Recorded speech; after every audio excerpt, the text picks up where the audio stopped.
So, yan guys, lumit na siya, oh. Yan, update ko kayo guys maya-maya kapag luto na. Patuyuin lang natin yung tubig bago natin ipirito. So, ayan guys, ang ating longganisa na galing sa Ilocos. Nilaga ko muna siya bago ko siya pinirito. So, ayan. Lumit na siya guys, oh, grabe.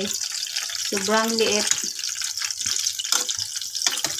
Ayan, konti lang guys yung pinirito ko kasi hindi naman kami malakas kumain dito sa bahay. Yan, 4 yung sa anak ko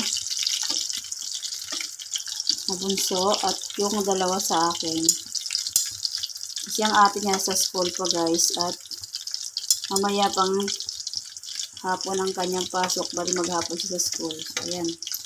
Balikan natin guys maya-maya kapag ano na siya, luto na.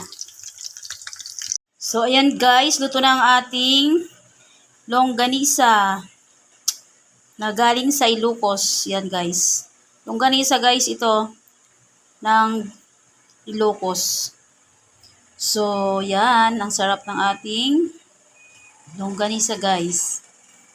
So, yun lang guys. Salamat sa panonood. Sana nagustuhan nyo ang ating ulam for today's video guys. So, yun lang guys. Thanks for watching. Please like, share, and subscribe. God bless.